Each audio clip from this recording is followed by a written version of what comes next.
Hello, നീ ഇപ്പൊ എവിടെയാ? ഞാൻ വീട്ടിലുണ്ട്. ഇറങ്ങിയില്ല ഇതുവരെ? ഇല്ല. എന്തു പറ്റി? നിന്റെ ശബ്ദത്തിനൊരു മൂഡ് ഓഫ് പോലെ. അത് ആ കാശ് കാണുന്നില്ല. അവന്മാരത് എങ്ങോട്ടോ മാറ്റി. എനിക്ക് വയ്യ. ഞാൻ നിന്നോട് പറഞ്ഞതല്ലേ അതൊന്നും വേണ്ടാന്ന്. സമയം കളയാതെ പെട്ടെന്ന് വരാൻ നോക്ക്. ഞാൻ കാശില്ലാതെ ഞാൻ എങ്ങനെ നിന്റെ പപ്പയുടെ മുന്നിൽ? അതൊന്നും കുഴപ്പമില്ല. നീ ഒന്ന് വന്നാ മാത്രം മതി. വേഗം വരാൻ നോക്ക്.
പറഞ്ഞല്ലേ അവൻ ഇവിടെ ഉണ്ടാവുന്നു. പിന്നെന്താടാ അവൻ പറയാതെ പോകുന്നത്?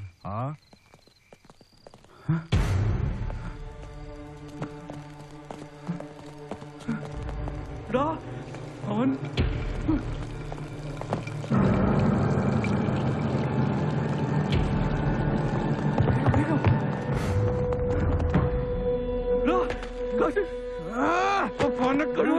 വിടരുതവനെ.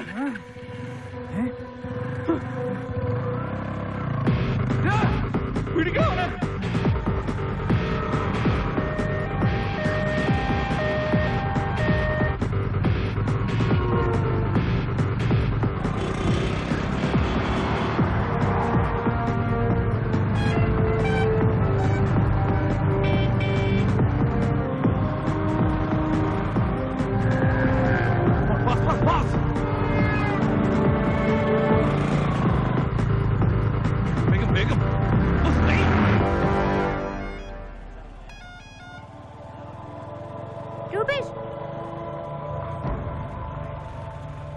ഇവിടെ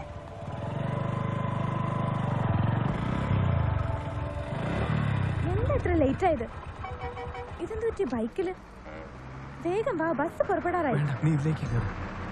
ബൈക്കിലോ? ബസ്സിൽ പോവാന്നല്ലേ പറഞ്ഞത്? ഈ ഒരു സിറ്റുവേഷനിൽ ബസ് യാത്ര അപകടമാണ്. എന്ത് അപകടം? നാൻസി, ഞാൻ പറയുന്ന ഒന്ന് കേക്കോ പ്ലീസ്. നമ്മൾ ബസ്സിൽ റിസർവ് ചെയ്തൊക്കെ അവന്മാർ ഇതിനകം മനസ്സിലാക്കിയിട്ടുണ്ടാവും. അവരേത് നിമിഷം ഇവിടെ എത്താം. നീ ഇത് കണ്ടോ? നിന്റെ പപ്പയ്ക്ക് തിരിച്ചു കൊടുക്കാനുള്ള മുഴുവൻ കാശും ഇതിനകത്തുണ്ട്. ഇതെങ്ങാനും നഷ്ടപ്പെട്ട പിന്നെ പപ്പയുടെ മുമ്പിൽ എനിക്കൊന്ന് വന്ന് നിൽക്കാൻ പോലും പറ്റില്ല. പേടിക്കണ്ട, ധൈര്യമായിട്ടിരിക്കുക. ഞാനില്ലേ നിന്റെ കൂടെ. വേഗം കേറ്, ഇത് പിടിക്ക.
ഇവിടെ എന്റെ സുഹൃത്തുക്കളിൽ പലർക്കും പൊതുവെ ഒരു സംശയം ഉണ്ടായിരുന്നു.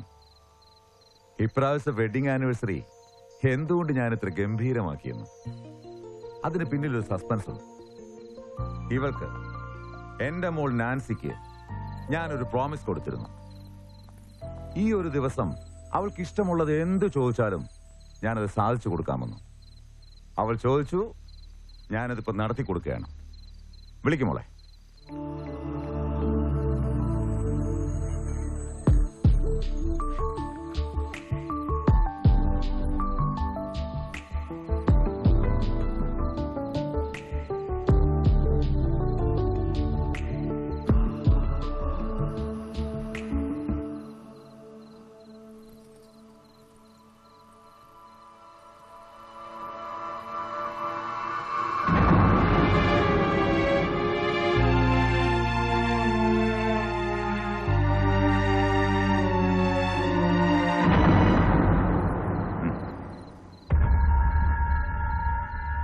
ഇത് മിഥുൻ ഏലിയാസ്, എന്റെ ഇന്റിമേറ്റ് ഫ്രണ്ടും ബിസിനസ് പാർട്ണറുമായ ഏലിയാസിന്റെ ഒരേ ഒരു മകൻ.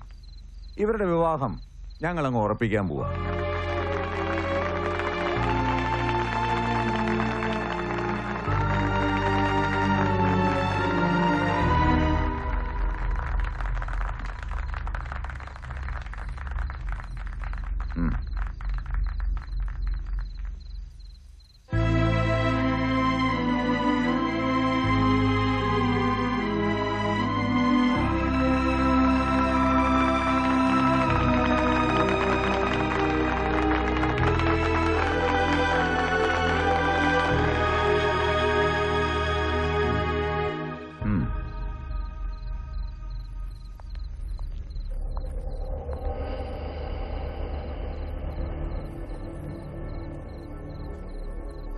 ഒട്ടും പ്രതീക്ഷിച്ചില്ല അല്ലേ? ഈ ഒരു നിമിഷത്തിന് വേണ്ടിയാണ് ഞാൻ കാത്തിരുന്നത്, നിന്റെ പുറകെ നടന്നത്, നിന്നോട് ഇഷ്ടം നടിച്ചത്. നീ എന്താ വിചാരിച്ച്? പെണ്ണെന്ന് പറഞ്ഞ നിന്റെയൊക്കെ ഇഷ്ടത്തിനും വികാരത്തിനും അനുസരിച്ച് തുള്ളിപ്പിക്കാനുള്ള വെറും പാവയാണെന്നോ? എനിക്ക് അന്നേ നിന്നെ പോലീസിൽ ഏൽപ്പിക്കാനാ തോന്നിയത്. പക്ഷെ ഞാനത് ചെയ്തില്ല. നീ ചീപ്പായി കണ്ടൊരു പെണ്ണിന്റെ വില അത് നീ മനസ്സിലാക്കണം. ഇനി ഒരിക്കലും മറ്റൊരു പെണ്ണിനെ നീ ഇതുപോലെ ചീറ്റ് ചെയ്യാൻ പാടില്ല. നീ പ്രണയം നടിച്ച് വില പറഞ്ഞ് ചതിച്ചത് എന്നെ മാത്രമല്ല, എന്റെ പപ്പ, മമ്മി, നിനക്കൊക്കെ വേണ്ടി എന്തും ചെയ്യാൻ തയ്യാറായ എന്റെ ഫ്രണ്ട്സ് എല്ലാവരെയും നീ ചതിച്ചു. നാൻസി, വേണ്ട, വിട്ടേക്ക്, നീങ്ങ വാ. നോ മിഥുൻ, നിന്നോടും പപ്പയോടും ഞാനെല്ലാം പറഞ്ഞതല്ലേ. നിങ്ങൾ സമ്മതിച്ചിട്ടല്ലേ ഇതൊക്കെ? എനിക്കറിയാം, ഈ നിമിഷം മുതൽ നീ വേദനിച്ചുകൊണ്ടേയിരിക്കും. അത്രയ്ക്ക് നീ എന്നെ ഇഷ്ടപ്പെടുന്നുണ്ട്, സ്നേഹിക്കുന്നുണ്ട്. നെഞ്ചിനുള്ളിൽ നീ ഇന്ന് വരെ അറിയാത്തൊരു നീറ്റൽ, ഒരൊറ്റപ്പെടൽ, ഇനിയും ജീവിച്ചിരിക്കുന്നതിൽ അർത്ഥമില്ലെന്നൊരു തോന്നൽ. ഇപ്പോ ഈ നിമിഷം നിനക്കങ്ങനെ തോന്നില്ലേ? തോന്നും, എനിക്കുറപ്പുണ്ട്. നമ്മൾ ആഗ്രഹിച്ച ഇഷ്ടം, സ്നേഹം, അതൊക്കെ ഇനി ഒരിക്കലും തിരിച്ചു കിട്ടാത്ത വിധം നഷ്ടപ്പെട്ടു എന്നറിയുമ്പോൾ നമുക്കത് തോന്നും. ഞാനിത് അനുഭവിച്ചതാ, നീ അതറിയണം, അറിഞ്ഞേ പറ്റൂ. പോവാൻ പറ പപ്പ, അവനോട് പോവാൻ പറ. എനിക്ക് അവന് കാണണ്ട. ഇനിയെല്ലാം പപ്പ നോക്കിക്കോളാം. ഇവനെ ഇനി എന്ത് ചെയ്യണമെന്ന് എനിക്കറിയാം.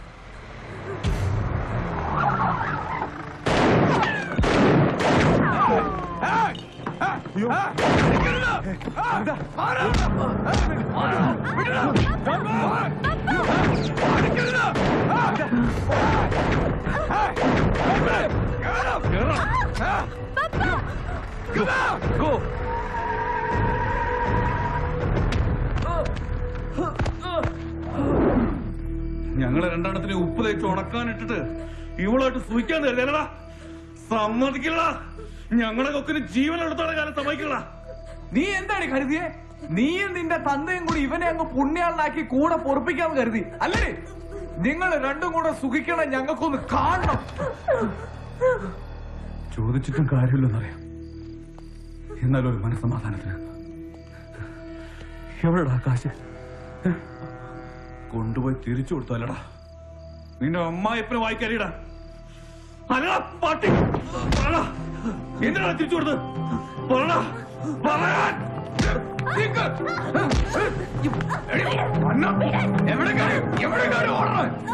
കണ്ടോടാ, ജീവൻ പോകുന്നോന്നിപ്പോ അവർക്ക് രക്ഷപ്പെട്ടാ മതി. നിന്നെയും വേണ്ട, നിന്റെ സ്നേഹവും വേണ്ട. എന്തിനാണ് അതും ഇത് പറഞ്ഞ് സമയം കളയുന്നത്? ഈ മരണവിനെ എരന്ന് വാങ്ങിയതാ ചതി. നമുക്കിടയിൽ അതുങ്ങളെ ശിക്ഷ മരണമോ? അതല്ലടാ നമ്മുടെ നിയമം. സത്യം പറഞ്ഞ എനിക്ക് നിന്നെ കൊല്ലുന്നതിൽ സങ്കടമുണ്ട്. ഞാനെപ്പോഴും പറയാറില്ലേ, ഞാനും നീയും ദൈവനും കൂടിച്ചേരുമ്പോഴാകുന്ന ഒരു പവറിനെ പറ്റി, ഒരു എക്സ്ട്രാ ഓർഡിനറി പവർ. ബുദ്ധിയും ശക്തിയും സൗന്ദര്യം കൂടിച്ചേരുമ്പോഴാകുന്ന ഒരു പവർ, അത് ഭയങ്കര. എങ്കിലും ചില സന്ദർഭങ്ങളിൽ സൗന്ദര്യം ഒരു ശാവോടാ. അത് നിനക്ക് മാത്രമല്ല, ദൈവങ്ങൾക്കും. എന്നോട് ക്ഷമിക്കടാ, എന്നോട് ക്ഷമിക്കേ. സോറിടാ, സോറി, എനിക്ക് തെറ്റുപറ്റി പോയി. ഞാനിവളെ വിശ്വസിച്ചു പോയി. പക്ഷെ ഇവൾ എന്നെ ചതിക്കായിരുന്നു. Please please. നിന്നെ അഭിനയിക്കാൻ പഠിപ്പിച്ചത് ഞങ്ങളാ, പ്രേമം അഭിനയിക്കാൻ. ഇനി നീ ഇവിടെ കിടന്ന് സെന്റിമെന്റ്സ് അഭിനയിച്ച് സിമ്പതി ഉണ്ടാക്കാൻ നോക്കല്ലേ. ഇല്ലടാ, സത്യമാടാ ഞാൻ പറഞ്ഞത്. ഇവൾക്ക് എന്നോട് ഇഷ്ടമൊന്നുമില്ല. ആ മനസ്സ് നിറയെ എന്നോടുള്ള പകയാ. ഞാൻ ഇവളെ ചതിച്ചതിന്റെ പക. അത് കണക്കൂട്ടി തീർക്കാനാ ഇവളിവിടെ എന്നെ കൊണ്ടുവന്നത്. പറ്റിപ്പോയടാ, എനിക്കൊരു അബദ്ധം പറ്റി. ഒരു പെണ്ണിന് വേണ്ടി നിങ്ങളെ ഞാൻ മറന്നു, നമ്മുടെ സൗഹൃദം മറന്നു. എന്നോട് ക്ഷമിക്കടാ, പ്ലീസ്. എന്നെ വിശ്വസിക്ക്. ഇവനെ വിശ്വസിക്കരുത്. ഇവനിന് നമുക്കിടയിൽ വേണ്ട. കൊല്ലവനെ. ഇവൻ പറഞ്ഞതിൽ എന്തെങ്കിലും സത്യമുണ്ടോ? ഇവനെ നിനക്ക് ഇഷ്ടമല്ലേ? നിന്നോടാ ചോദിച്ചേ.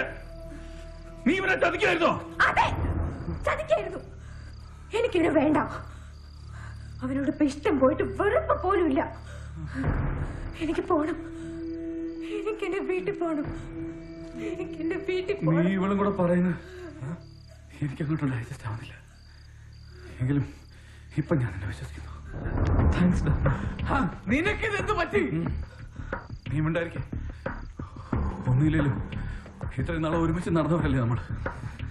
ഇവൻ പറഞ്ഞ സത്യമാണെങ്കിൽ ഇതുവരെ ഉള്ള എല്ലാം നമുക്ക് അഴിച്ചു കളയാം. പോയതെല്ലാം പോട്ടെ, നമ്മൾ ഒന്നിച്ച് ഇന്ന് നമുക്ക് എല്ലാം കീഴടക്കാം. പക്ഷേ നിന്നോടുള്ള ഞങ്ങളുടെ വിശ്വാസം അത് നീ തകർത്തില്ലേ?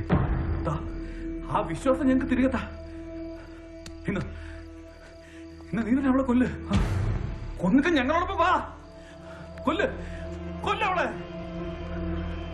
നീ എന്തിനാ മടിക്കുന്നേ? നീ പറഞ്ഞ ഞങ്ങൾ വിശ്വസിക്കണമെങ്കിൽ നീ ഇത് ചെയ്തേ പറ്റൂ. Come on. Come on. Come on, man. Prove yourself. Come on.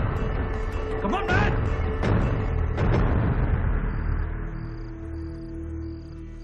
എന്താ നിനക്ക് പറ്റില്ലെന്നാ? എങ്കിൽ ഞാൻ കൊല്ലാം. അവളെ മാത്രമല്ല, നിന്നെ.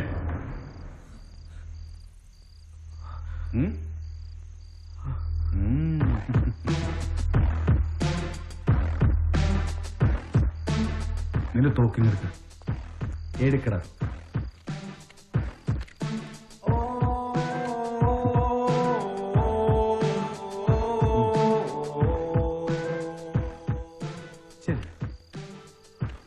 നിന്നെ വേണ്ടാത്തവളെ നിനക്കല്ലേ.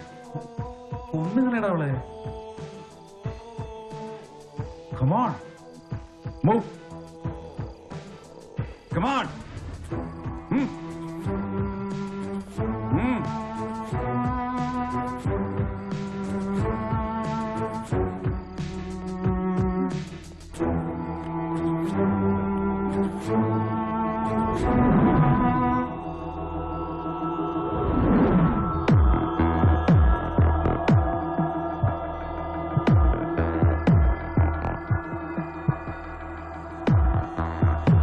Come on, shoot!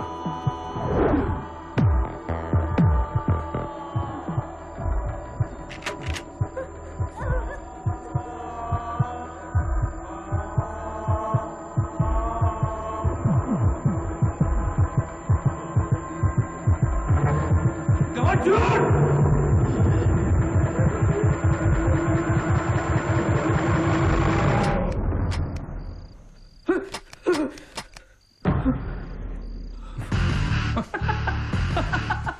നീ എന്താ കരുതി ഞാൻ വെറും ഉണ്ടാക്കാനാണെന്നോ? വേണ്ട, അതിലിട്ട് നീ ഉണ്ടാക്കണ്ട. ഉണ്ടാക്കാൻ അതിലിനി ഉണ്ടേ. അതൊക്കെ ദേ ഇവൻ നിന്റെ അമ്മായപ്പന്റെ മുമ്പിൽ വെച്ച് നിന്റെ ശവം അടക്കുന്ന ആചാരവിടെയായി പൊട്ടിച്ചു. ആ സ്ഥിതിക്ക് ശവം അടക്കണ്ടേ? അതിനെനിക്ക് നിന്റെ ജീവൻ എടുത്തേ പറ്റൂ. ഓ, ഇപ്പൊ ഇവളാണല്ലോ നിന്റെ ജീവൻ. ഇവളെ രക്ഷിക്കാൻ വേണ്ടിയല്ലേ നീ പരാക്രമം മുഴുവൻ കാണിച്ചത്. അതുകൊണ്ട് ഇവളെ അതിന് രക്ഷപ്പെടട്ടെ. ഈ ഭൂലോകത്തെ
പേടിക്കണ്ട നാൻസി, നിന്നെ ഞാൻ ഒന്നും ചെയ്യില്ല. നിന്നെ രക്ഷിക്കാനാ ഞാൻ.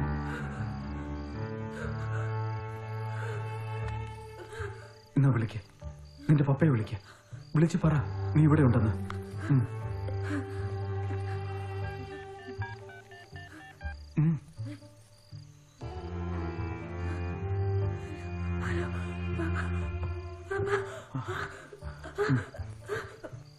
ഹലോ പപ്പ, ഇത് ഞാനാ രൂപേഷ്. നാൻസി എന്നോടൊപ്പം ഉണ്ട്. പേടിക്കണ്ട പപ്പ, അവൾക്കൊന്നും പറ്റിയിട്ടില്ല. ഇല്ല പപ്പ, ഞാൻ പറഞ്ഞുതരാം. പഴയ ഫിഷിംഗ് ഹാർബറിനടുത്തുള്ള പൊളിഞ്ഞ ഗവൺമെന്റ് കെട്ടിടം, ഞങ്ങൾ അവിടെയുണ്ട്. പപ്പ വന്നാ മതി. പേടിക്കണ്ട നാൻസി, പപ്പ ഉടനെ എത്തും. എന്നിൽ നിന്നോ ഇവരിൽ നിന്നോ നിനക്കിനി ഒരു ശല്യം ഉണ്ടാവാൻ പാടില്ല. അതുകൊണ്ടാ ഞാനിവരെ എവിടെ നിന്നൊക്കെയോ വന്ന് ഒന്നിച്ചു കൂടി വരാൻ ഞങ്ങൾ. എന്തെല്ലാം ആഗ്രഹങ്ങളായിരുന്നു. കൂട്ടത്തിൽ ഇവനായിരുന്നു കൂടുതൽ സ്വപ്നങ്ങൾ. എല്ലാം നശിച്ചു, അവസാനിച്ചു. ഇഷ്ടവും സൗഹൃദവും എല്ലാം എന്റേത് മാത്രം. നമ്മൾ തമ്മിലുള്ള അകലം അതെനിക്ക് മനസ്സിലാക്കാൻ കഴിഞ്ഞില്ല. സ്നേഹം പോയിട്ട് നിന്റെ ഒരു സാന്നിധ്യം പോലും ആഗ്രഹിക്കാൻ പാടില്ലായിരുന്നു.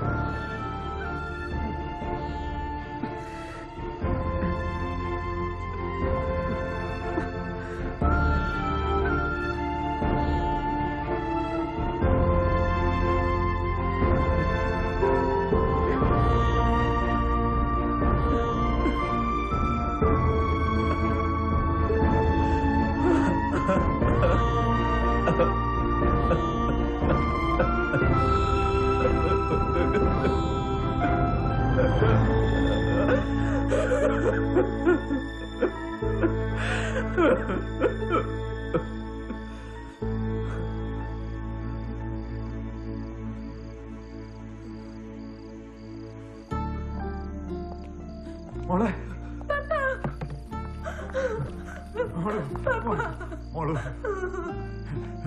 കരയണ്ട. പപ്പ വന്നില്ലടാ, കരയില്ലേ മോളു. പപ്പയുണ്ട് കൂടെ. ഒരിക്കൽ ഞാൻ കാരണം നിങ്ങൾക്ക് നഷ്ടപ്പെട്ടത് ഞാനിതാ മടക്കി തരുന്നു. ഒരു പോറല് പോലും ഏൽക്കാതെ നിങ്ങളുടെ മകളെ ഞാൻ തിരിച്ചു തരുന്നു. ഇനി നമുക്കിടയിൽ പ്രേമത്തിന്റെയോ പണത്തിന്റെയോ കണക്കുകളൊന്നുമില്ല. പോയിക്കോളൂ, മകളെയും കൂട്ടി പോയിക്കോളൂ. വേണ്ട, ഒന്നും പറയണ്ട. സഹതാപം നിറഞ്ഞൊരു നോട്ടത്തിന് പോലും ഞാൻ അർഹനല്ല. പോയിക്കോളൂ. വാ മോളെ, വാ.